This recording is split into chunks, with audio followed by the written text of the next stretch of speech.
નમસ્કાર દર્શક મિત્રો, પડકાર અરવલ્લી ન્યૂઝમાં આપનું હાર્દિક સ્વાગત છે। પડકાર અરવલ્લી ન્યૂઝ પહોંચી છે માલપુર તાલુકામાં।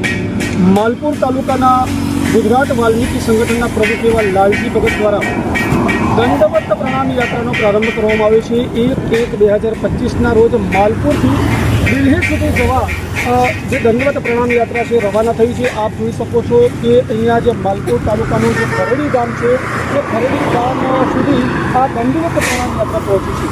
દંડવત પ્રણામ યાત્રા કરવાનો હેતુ લાલજી ભગતનો એક જ છે કે વર્ષોથી જે કામ કરી રહ્યા છે વાલ્મીકી સમાજના જે લોકો છે એ લોકોને ન્યાય મળે, આ લોકોને કાયમી કરવામાં આવે અને આજે પોષણમાંથી મુક્તિ મળે એ માટે એક વીરનો લાલજી ભગત નામનો વીરનો યુવાન આજે દંડવત પ્રણામ યાત્રા કરતા દિલ્હી સુધી જવા માટે રવાના થયો છે।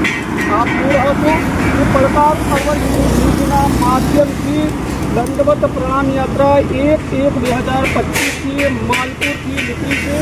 વાલ્મીકી સમાજના વાલ્મીકી સંગઠનના ગુજરાત રાજ્યના લાલજી ભગત ઉપર આખા ગુજરાતની જનતાએ વિશ્વાસ મૂક્યો છે, કારણ કે અનેક વાર રજૂઆતો પહેલાં પણ કરવામાં આવી છે, દંડવત યાત્રા પણ પહેલાં પણ કાઢવામાં આવી છે, પરંતુ ક્યાંક ને ક્યાંક આ પોલીસ જે સમર્થન આપી રહ્યું નહોતું। સરકાર દ્વારા અધૂરી દંડવત પ્રણામ યાત્રા રહી હતી ને આજે પૂરી કરવા જઈ રહ્યા છે અને આ દંડવત પ્રણામ યાત્રા જે છે એ માલપુરથી નીકળી છે અને દિલ્હી એક વર્ષ સુધી દંડવત પ્રણામ યાત્રાનો પ્રારંભ થઈ ચૂક્યો છે।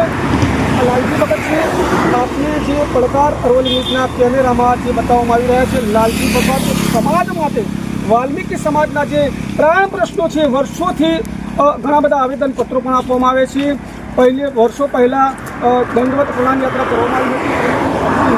લાલજી ભગત સાથે આપણે વાત કરીશું કે લાલજીભાઈ, સમાજના જે પ્રાણ પ્રશ્નો છે વર્ષોથી આપ આ જે પ્રશ્નોને લઈને લડી રહ્યા છો અને ક્યાંક ને ક્યાંક જે કોન્ટ્રાક્ટ પદ્ધતિ હોય વર્ષોથી સફાઈમાં જે કામ કરે છે, ગટરોમાં ઉતરે છે અને આ દેશને જે સ્વચ્છતા રાખવાનું જે કામ આ વાલ્મીકી સમાજ કરી રહ્યો છે, પરંતુ ક્યાંક ને ક્યાંક સરકાર જે છે મુક્ત થઈ છે અને પગાર વધારો થતો નથી।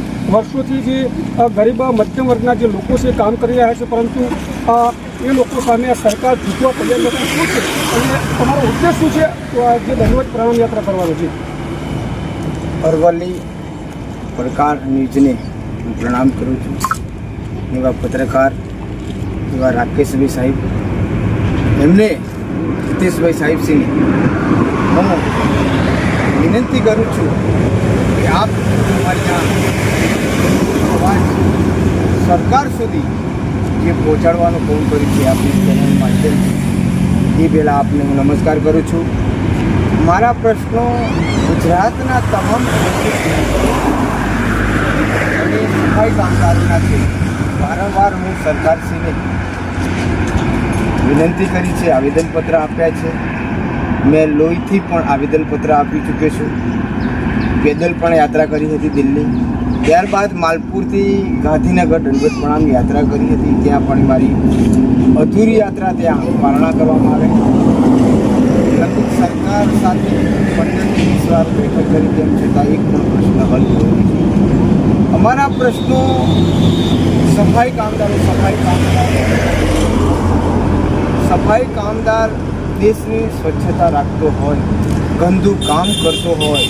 અમને એવું લાગ્યું હતું કે જ્યારે રાજાશાહી હતી, મેલે માથું ઉપાડતા હતા, એ વખતે ખરેખર સારું હતું કે માથે મેલું ઉપાડતા હતા, નાખતા હતા અને ઈચ્છા નથી થતી। અત્યારે તો સફાઈ કામદાર તરત ગટરમાં ઉતરે અને તાત્કાલિક મોત થાય છે। એવા રોજના કિસ્સા ગટરની અંદર મોત થાય છે। તો અમારું કેવું છે કે સફાઈ કામદારો હવે ગંદુ કામ કરતો નથી, એમનો કાયમીનો હક ના હોય। સફાઈ કામદારો કોન્ટ્રાક્ટ પદ્ધતિમાં ભરપૂર શોષણ થાય છે। લઘુત્તમ વેતન મળતું ના હોય, પીએફ મળતું ના હોય। જ્યારે અમારા જેવા આગેવાનો રજૂઆત કરે, કામદાર શ્રમ અધિકારીને રજૂઆત કરીએ તો શ્રમ અધિકારી જ્યારે વિઝિટ કરવામાં આવે ત્યારે લઘુત્તમ વેતન ચૂકવવાનો વારો આવે ત્યારે એ કામદારોને તાત્કાલિક છૂટા કરી દેવામાં આવે। અવળજ હિંમતનગરની વાત કરું, કામદારોએ પોતાની માગણી કરી લઘુત્તમ વેતનની તો તાત્કાલિક છૂટા કરી દેવામાં। ગુજરાતમાં તમામ જે કામદારોને છૂટા કરી દેવામાં આવે છે।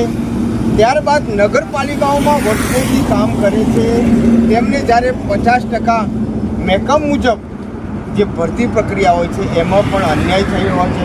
20 વર્ષથી જ્યારે કામ કરતા હોય ત્યારે કામદારોને વેગળા રાખી અન્ય લોકોને લેવામાં આવે છે કે જે રોજમદાર હોય છે એમને લેવામાં નથી આવતા. એવા તમામ 14 મુદ્દાને લઈ હું માલપુરથી દિલ્હી દંડવત પ્રણામ યાત્રા કરવા જઈ રહ્યો છું અને વડાપ્રધાન સાહેબશ્રીને હું વિનંતી કરું છું કે આપ તો એક સફાઈ ને વંદન કરો છો, સફાઈ કામદારોના આપ પગ પણ ધોઈ ચૂક્યા છો, સફાઈ કામદારોને સન્માન આપો છો, તો ફક્ત ને ફક્ત સફાઈ કામદારને બંધારણીય હક મુજબ લઘુત્તમ વેતન, પીએફ, કાયમી હક આપો એવું હું સરકારશ્રીને નમ્રતા કરું છું. વડાપ્રધાન સાહેબશ્રીને આ 1 વર્ષ માટે યાત્રા કરવા બજેટ સમિતિ આ દંડવત પ્રણામ યાત્રા કરવા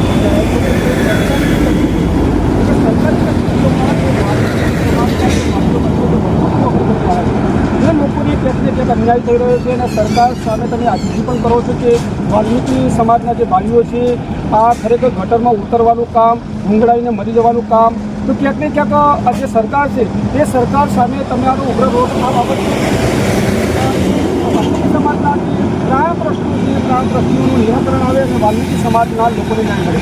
બીજો પણ તમારો પ્રશ્ન હતો કે શિક્ષણને લઈને તમે જે સવાલ ઉઠાવ્યો તો સરકાર સાથે, તો આ જે શિક્ષણની બાબતમાં આપ શું કહેવામાં આવે?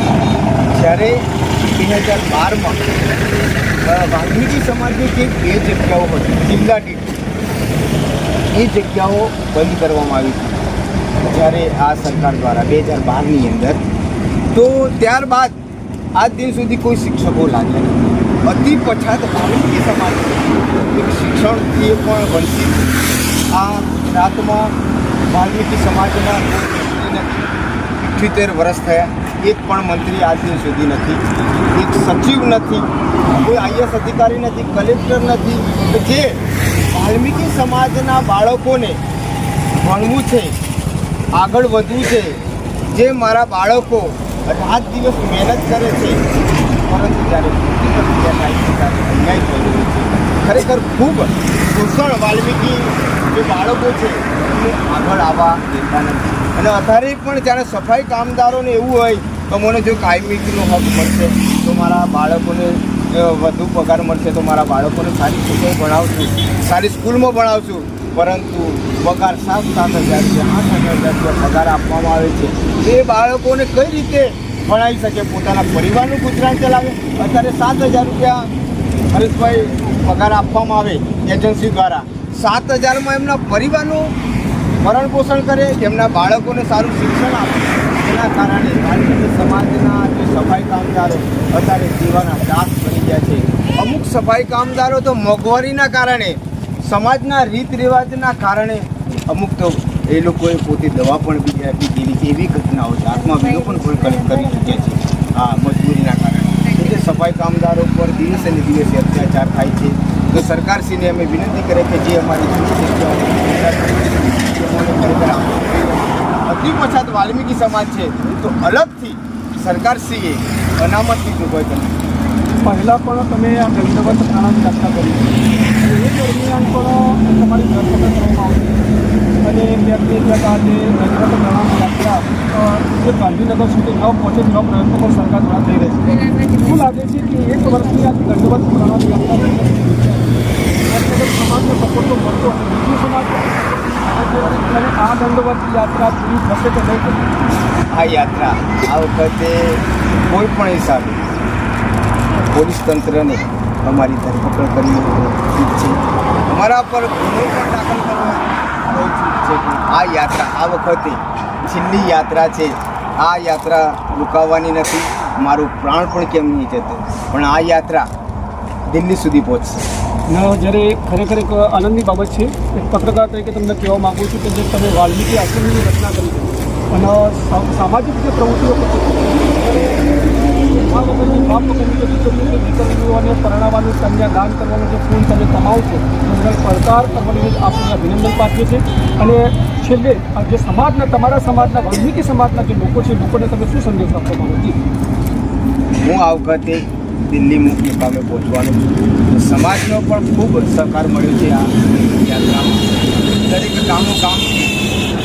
બબે દિવસ ફાળવી દીધા છે. મિત્રો આપ ગામોના બબે 5-5 માણસોએ ટીમ આપી દીધેલી છે.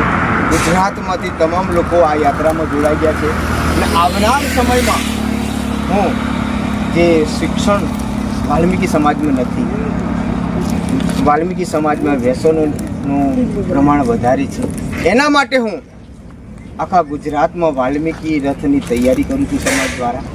એ રથ આખા ગુજરાતની અંદર પરિભ્રમણ કરી વાલ્મીકી સમાજમાં શિક્ષણ વધુમાં વધુ આવે. આधी रोटी खाएंगे हम बच्चे को हम पढ़ाएंगे. આવનાર સમયમાં પથ્થર તોડશું, આવનાર સમયમાં કડિયા કામ કરશું, આવનાર સમયમાં અમે લાકડાના ભારાથી આવનાર બાળકોને અમે ગટરમાં સફાઈનું એ સંકલ્પ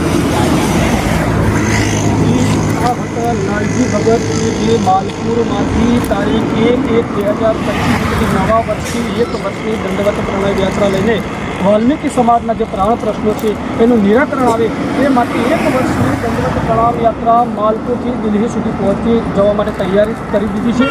તો આપને પડકાર અરવલ્લી ન્યૂઝના માધ્યમથી વાલ્મીકી સમાજના જે સંગઠનના જે પ્રમુખ છે લાલજી ભગત સાથે આપણે સંવાદ કર્યો. હરેશ સોલંકી, અરવલ્લી.